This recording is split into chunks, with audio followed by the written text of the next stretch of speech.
You offer a lot of better, different, faster types of strategies. What do you think is the most important strategy that you offer? I think one of the biggest things that I found helpful is building value. And if I can use an example, if you don't mind me, I'm going to take my shoe off for a moment. I had a salesperson, I had a sales manager. I was very fortunate to have a sales manager early in my career.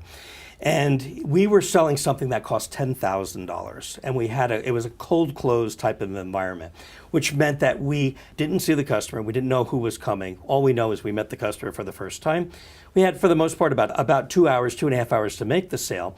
And they left. And the sale was about a $10,000 sale.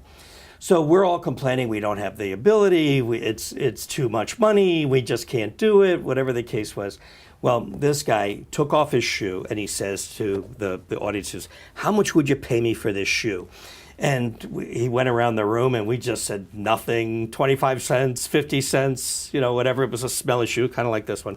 And so then he finally says, "Okay, I'm going to take off my watch." And at that time, he had a Rolex. "I'll take my electronic iWatch here, and throw it in." He goes, "Now how much would you pay me for this shoe?" And we went around the room and people said $100, $150, and so on. And then he took out his wallet. And he always put, because we had $100, if we made our sale that day, he'd put $100 on the bar, and we'd drink till it was done. And back then, that was a lot of beers. And so he stuck his wallet in the shoe, and he said, "Now how much would you pay me for this shoe?" And we went around the room, and people would say $200, $300, $250, and so on. And then finally, as I think it was standard issue back in the 1980s, with the type of sale we were selling, he kind of took off his gold pinky ring, which had a little diamond in it, and he stuck it in his shoe. And he says, "Now how much would you pay me for this shoe?" And people went around the room, $500, $700, $1,000. And then he said, if somebody was to walk in that door right now, and I asked them, "How much would they pay me for this shoe?" what would they say? And people were saying 50 cents, $1. He goes, "What was the difference between you wanting to pay me 50 cents, that person walking, and now, right now, within just 2 minutes later, you're willing to pay me $300, $400, $500 for this shoe?"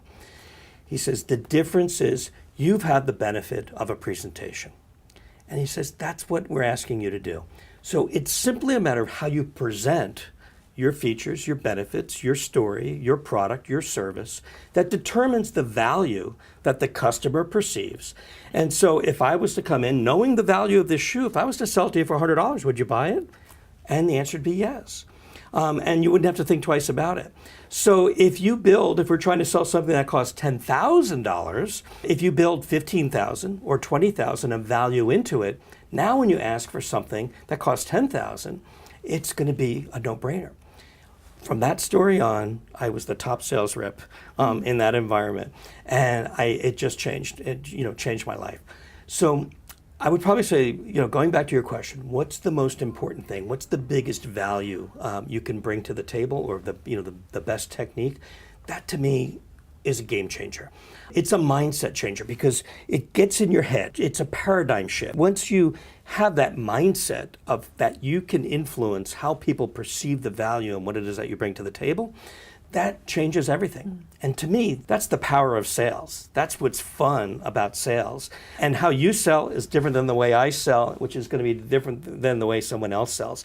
So we all have our stories to tell. It's just how you kind of string the words together and tell the story that creates that impact.